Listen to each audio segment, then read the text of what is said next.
All right. Welcome everybody to live Q&A. This is Pastor and the Recovering Heretic. I am Pastor Dave. I am Recovering Heretic Dan. Hi. Hi. Do you even know what today's topic is? Nope, not at all. I know. It just occurred to me that I did not forewarn you whatsoever. You didn't. So, yep, there we go. All right. So we're getting physical today. Uh-huh. This is prompted by Paul's letter to the Romans, is what got me thinking about it. Uh-huh.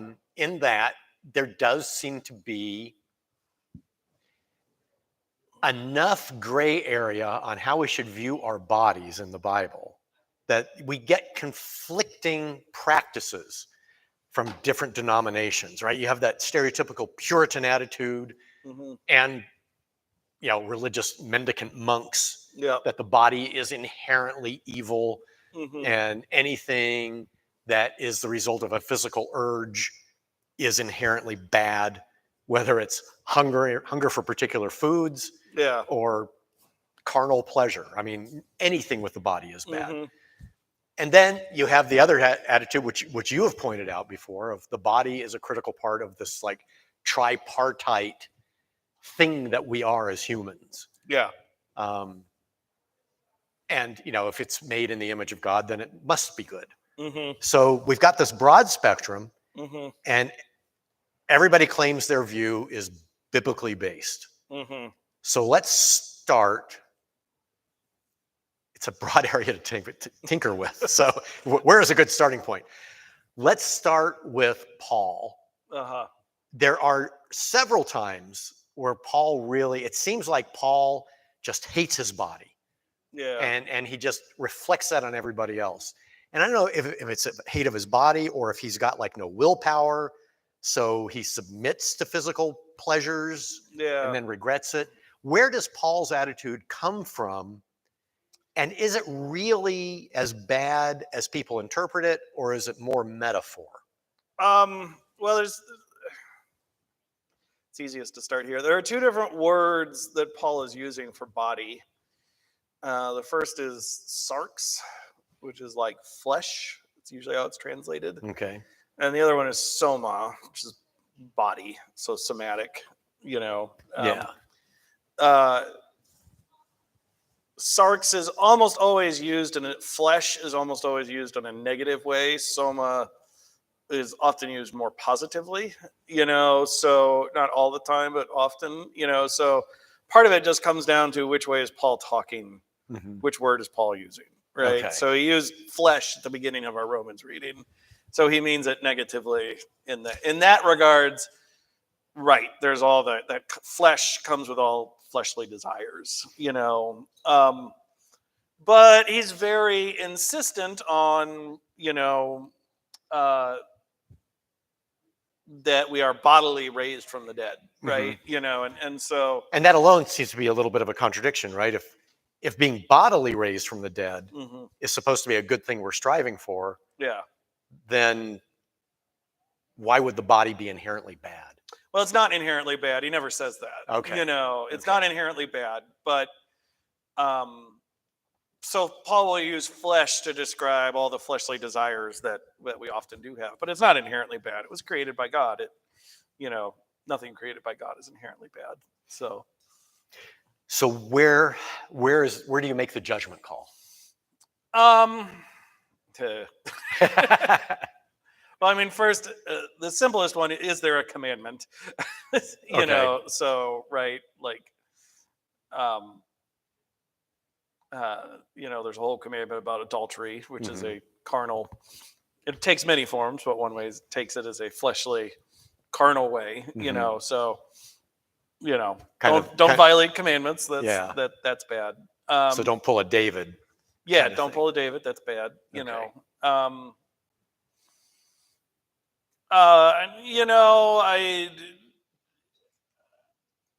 don't know if there's a hard and fast rule. When I find one, I'll let you know.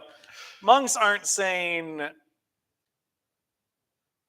Most monks are not saying body bad, spirit good. They're saying I'm depriving myself of this one thing to harness my capacities in another way. Is kind of their So boost my spiritual power by. Yeah, it's like, you know, the people who describe going blind, suddenly their hearing gets better. You know, if I remove this, think of all the time you devote toward bodily stuff, Mhm. you know, what you're going to wear in the morning, you know, hair, all that, you know, and their theory is if you just cut all that out, all that extra time and devote it more to God, that is good, you know, which is, and Yeah. it's not that the body's bad, it's just we're shifting focus. It's a you know? distraction Yeah. then, which I kind of see because, and I don't remember the exact figure, but it Mhm. was something astounding that the human male, regardless of culture, Mhm.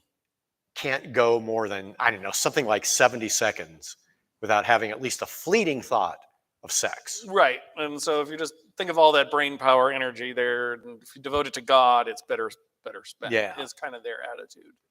Misused energy. Right. So that's not that the body's bad. It's just, you know, in fact, it's not. It's good. You know, it was created good. It was created for all these things. But if you want to spend your energies elsewhere, that is also good. You know, Yeah. it's kind of the attitude. Well, where do we get the whole thing of you know, like self-flagellating monks Um, punishing their bodies? yeah, that's a particular kind of spirituality that I guess comes out of wanting to thinking that uh, entering that kind of suffering produces some kind of spiritual benefit, I guess, you know, Yeah. and I don't think it does, but those people sometimes do, you know, so okay, I you know, wonder, are they maybe just throwing this out? I have no idea. uh Trying to feel some measure of the suffering of yes, Christ. that's usually what it's connected to Okay. in some way. You know, um, typically like the most nutty people who do it also are connecting it in some way to atonement, you know, that atoning requires suffering, Hmm. you know, and so I'm helping atone for my or the world's great evil, you know, Yeah. um, which is why you see it starts manifesting itself at things like the plague, you know, and things like that, you know, Yeah. uh, that's why it manifests at those moments. It almost seems to me like these are threads of Gnosticism refusing to die. They are threads of that in Greek philosophy. And Greek philosophy had a much stronger mind body distinction than Christianity ever did. And Greek philosophy was very much, this is Plato to a T, right? You Hmm. know, the body is a poor reflection of the forms of the things themselves, Yeah. right? You know, and so um, that that's a very powerful thread in Western non-Christian thought, and it continues right up into the, you know, Plato founded philosophy, you know, helped start philosophy, so it's there from the very beginning, you know.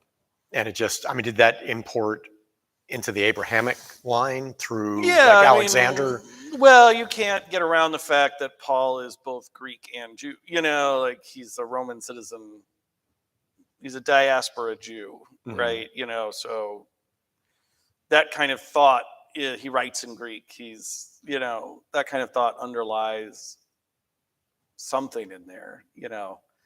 Um, so yeah, it influences, you know, all of Western thought, you know, going forward.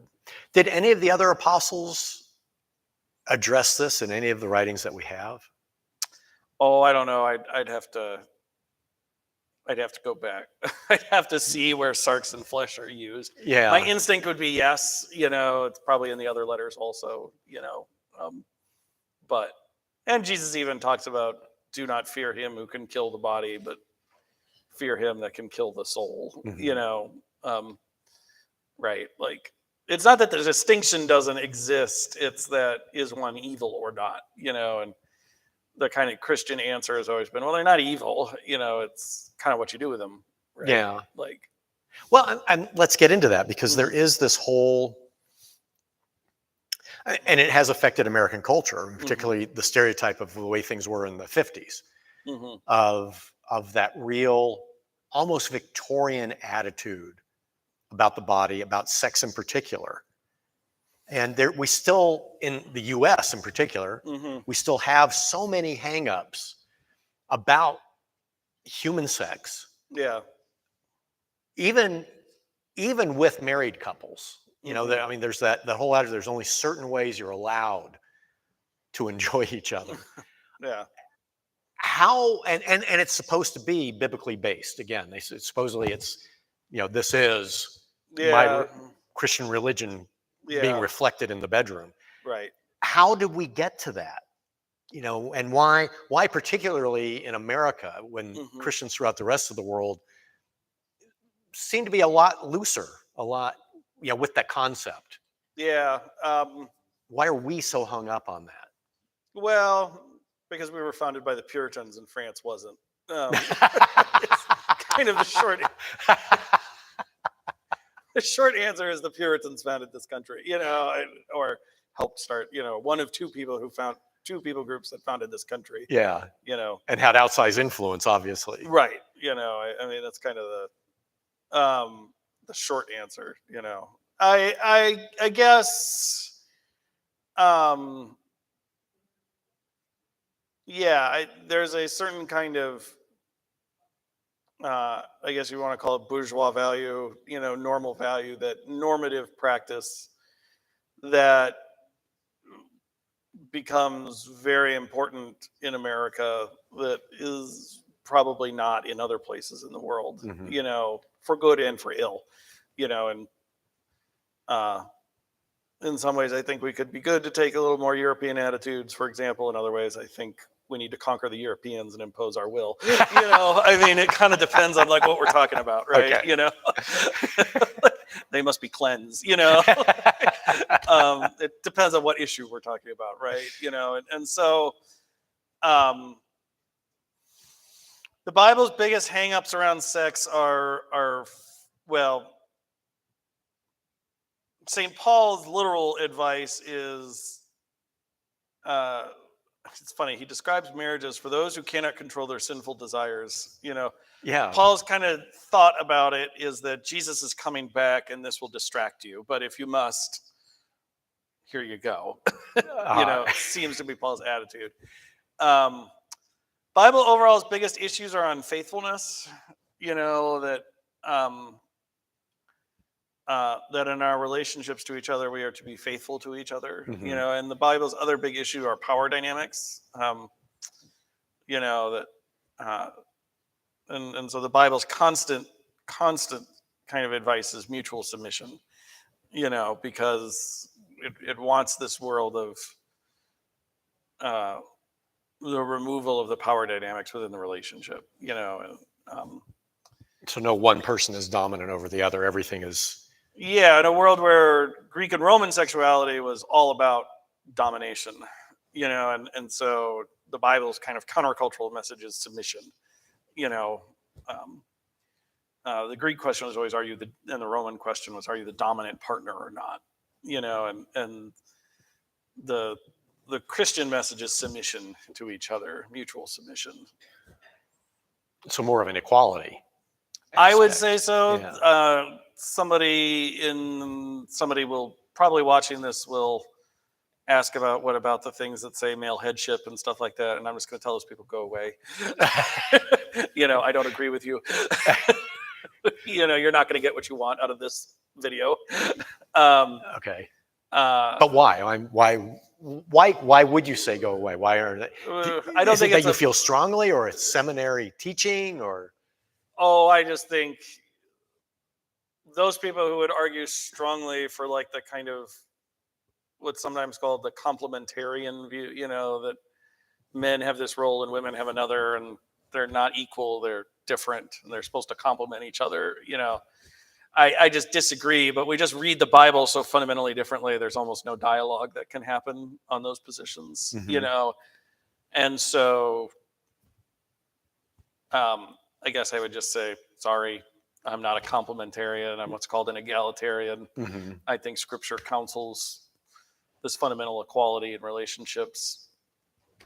You can stop listening now if you disagree with me.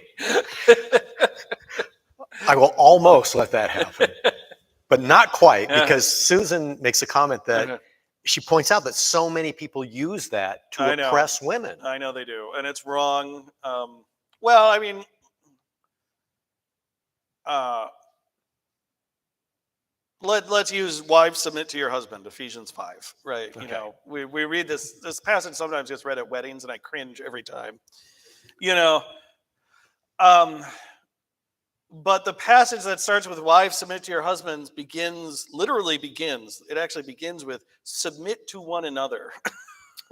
You know, and the next verse after wives submit to your husbands is husbands treat your wives as Christ loved the church. You know, but how did Christ love the church? In submission, in servanthood, in dying for her. Actually, the guy gets the worst part of the deal here. The guy has to die. You know, Yeah. but Christ loved the church in a servanthood way, right? You know, so again, submission. Yeah. You know, In fact, and- that was, again, one of his big countercultural right messages. And so Susan's right. You know, those passages do get used to oppress women, and you'll hear people say, wives are supposed to submit to your husbands. And I always want to scream, finish the passage. Read the whole thing. Right, read the whole chapter. You know, because the whole chapter is about how it's not wives who have the only duty to submit to your husbands, but actually we have this duty of mutual submission to one another, you know, in our Christian life together, and especially in our marriages, but in the whole of our Christian life, which is why it's, you know, the Bible's position is that marriage and faithful, committed relationships are training you for the rest of your Christian life, you know, and so in the same way that you are supposed to submit to one another in mutual submission, you are to submit to the rest of the community, to your fellow Christians, and to your fellow person in mutual submission. You know, like that's actually what the goal of the whole of the Christian life is this idea of submission. And we miss that if it just becomes a duty of the wife. You know, it's actually a duty of both the male and the female, you know, is submitting to one another. Like, you know, not in an authoritative way, but again, in this egalitarian way, you know. So that's one example. We could talk about 1 Corinthians and women are not permitted to speak. And yeah, which again seems, even with Paul, a contradiction, because Paul relied heavily on women being authority figures in his churches. There's a lot of and there's other Paul writings where he basically says, no, we're all equal here. Right. And so I mean, did Paul even write that? Could that be something? There is a lot of question over whether that's an insertion. You could remove those two verses on the chapter flows perfectly fine, actually better, you know, but okay, the canon we have is the canon we have in front of us, so fair enough, you know. But even if it is an insertion, that line, those two lines in 1 Corinthians come in this chapter. Paul is talking about good order in worship.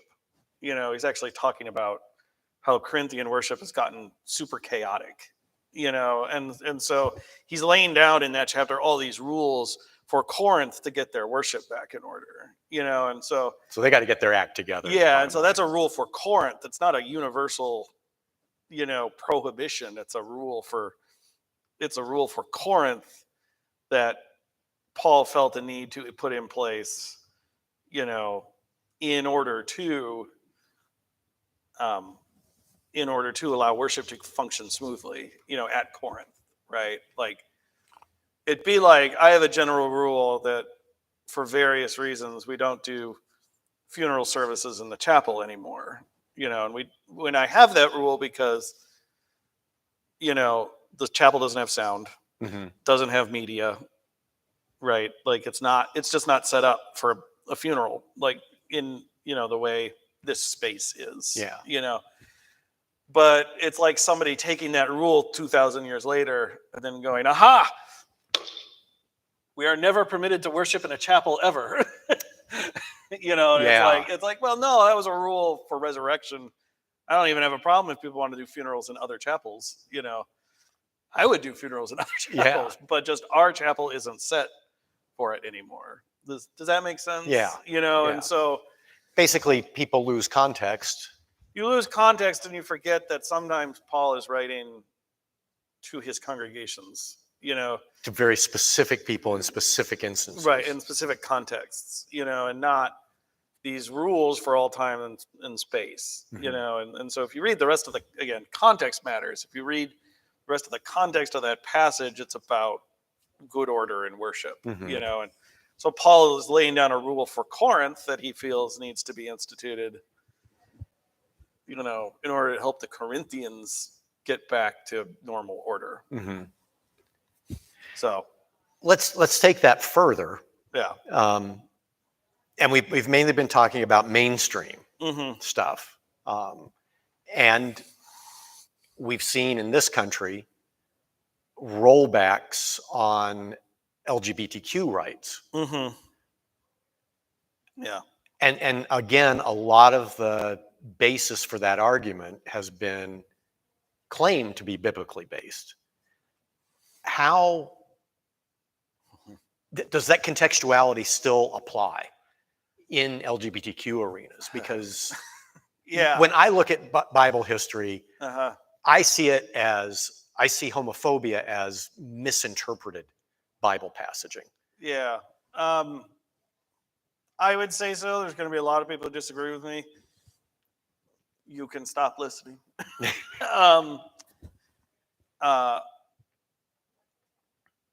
Okay, I'm an ordained leader in the Evangelical Lutheran Church in America, and so I'll start off with the party line. And the party line is something we call bound to conscience, which some people aren't going to agree with.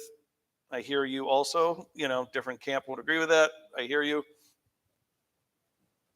But it's the party line.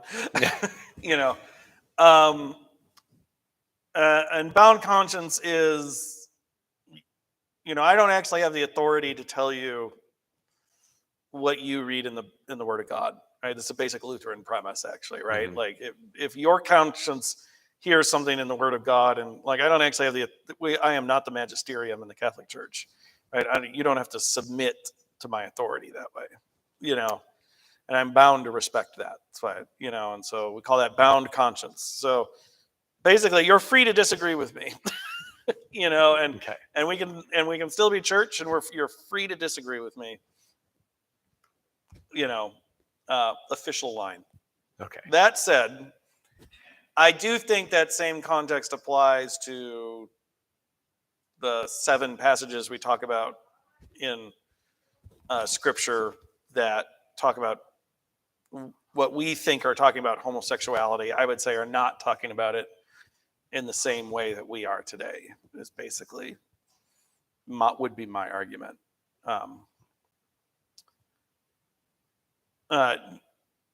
Nobody in the ancient world thought of themselves. People in the ancient world didn't think of themselves as gay or straight. They thought of themselves as the dominant or the submissive partner.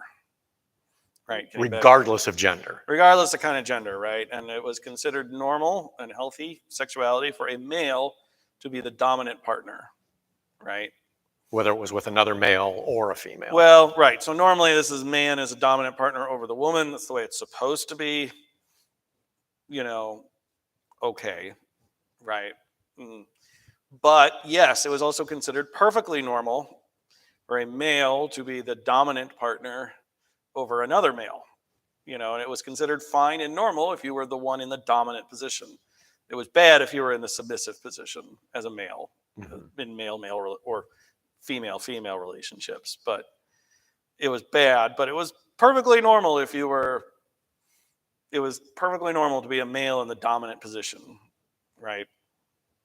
Okay, so that works itself out in all sorts of ways in the ancient world. So, for example, in the Greek world, it was very common for a teacher, for an older man, to sleep with his younger student, who was another male, right? And that was considered a normal, healthy teaching practice, right? Because it was in that dominant, submissive relationship, right? Yeah. Now, in that case, because the student was a student, it was okay to be the submissive partner? It was how you were supposed to learn. It was still unhonorable, but it was considered, it's part of the business. It's something you have to do, something you go through. Like a rite of passage. Right. It's a rite of passage, right? You can see this in other ways. In Rome, it was illegal for two men of the same social order to sleep together, same class. It was actually but if you were of different classes, it was fine. Okay. Because again, there's that dominant submissive. You're maintaining that dominant submissive thing, right? So, in history, Julius Caesar is sent on a diplomatic mission by the Roman Senate at one point, and he negotiates a really good treaty with this kingdom in Bithynia. But the rumor gets out that he got it by sleeping with the king of Bithynia, And the rumor was that he was the submissive partner. And that's what everybody made fun of him for, that he entered into the submissive role to get this treaty, right? Does that make sense? Yeah. That was the big... That was the controversy. That was the controversy. Yeah. Okay, in our world, we have a word for this kind of sexuality. We call it abusive. It's like your boss. That's what Harvey Weinstein was doing. It's also what Kevin Spacey was doing, right? They were demanding that to get ahead in this industry, you've got to sleep with me, or you got to do something to me. And so the Bible comes in, Romans 1, Paul says, therefore, he gave them up to unnatural passions, men sleeping with men and women with women and women with women, basically, But then you got to ask yourself what was considered natural. And in their world, it was considered this whole dominant submissive thing was what was natural, and that's the world that the Bible enters into. And Paul says that in Romans 1, this is unnatural. And to me, it's got everything to do with the power dynamics, right? That there are these relationships that are fundamentally abusive. We would call them abusive today. Bible won the argument so resoundingly, we call them abusive today, And back then they were considered absolutely normal. It was just absolutely run-of-the-mill kind of thing. The Bible's like, just don't do it. It's wrong. I agree it was wrong, but it's wrong because of the power and the abuse part of it. It's not the loving, equal relationship that we're talking about today. Yeah. So again, like we talked about with other aspects of physicality, yeah, people have lost the context. Right. That doesn't work. There are 6 other passages. I'm not going to go through all 6 of those passages. Yeah. But generally that's... Well, there's different stuff in those different passages. We could go over what are the words that Paul is using because it's not clear, and all that kind of stuff. Yeah. And what does Leviticus mean, and but for Romans 1, if we're talking about what did Paul if he calls it unnatural, well, what was natural sexuality at that moment? And natural sexuality was this dominant submissive partner thing. I think at some point, because we're running out of time today, we might want to devote a whole show to going through all 7 passages. Yeah, we could. That would be, yeah. Because I think it is. It's a critical issue today, and too many people are being oppressed. Yeah. To put it bluntly. Yeah. So, but we have one last question from the audience. Steve asks that the Jewish faith holds that you have to be buried with all your body parts. What is the reason behind that? And why did that change with Christianity and Islam? I don't know what I'm not an expert, so I can't really say. I would say overall, there's far less an emphasis on afterlife than there for Judaism usually than there is for Christianity. And so the body then takes on outside. Hebrew theology has none of that body soul distinction. They're not distinct things, and so for Jewish people, it's, the body is important, as important as the soul is, you can't devalue it. But beyond that, I don't really know what the exact thing is. Christians had a long prohibition against cremation. It's like there's a certain generation which still asks me today, is it okay to get cremated? And so for a long time, there was a similar prohibition on cremation. I think in the Middle Ages, you weren't allowed to scatter your ashes on church property if you were cremated, and So you couldn't be on holy ground. yeah, you couldn't be on holy ground, uh, the association is partially having to do with that cremation was a very common pagan practice. We actually don't have a lot of bodies from the Roman world because the Romans practiced cremation. That's why Pompeii was such a huge find, because we found for one of the few times bodies, because they didn't bury their dead, they burned them. And it was these weirdo Christians that stuck their bodies in these catacombs underneath Rome, and things like that. But even that, there wasn't a lot of, but in today's terms, not a lot of respect for the bodies, right? Because once they became just bone, everybody's femurs got stacked here, everybody's skulls got stacked there. Thousands of years, right? It's partially about thousands of years.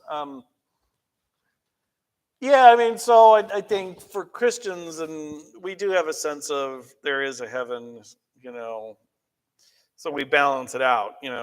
We both have graveyards because we believe the graves will be opened, and the dead shall be raised, but also we don't need to have that be the only thing, right? Because there is a hope for heaven in the meantime till the dead are raised. Interesting. Yeah, I still want to get to the point where just because of that we basically have the panel where it's you and I need a rabbi and I need an imam. So that we can always have an accurate They would answer. have different, right. I don't want to speak for Judaism because I can't. But one, it's like saying, speak for Christianity. It's like, well, I can speak for Lutherans, maybe Calvinists occasionally, but,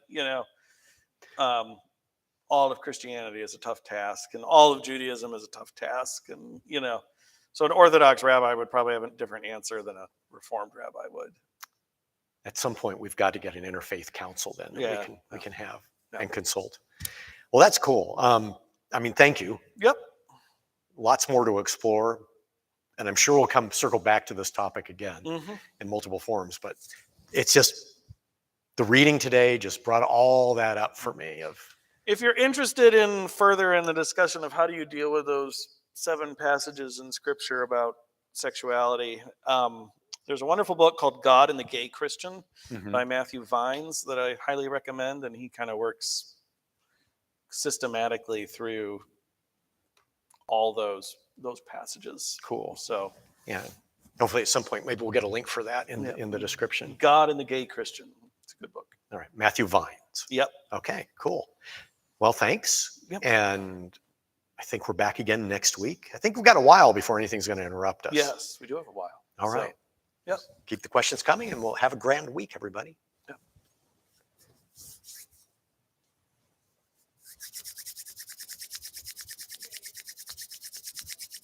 I do things like this so I can test when we're actually out.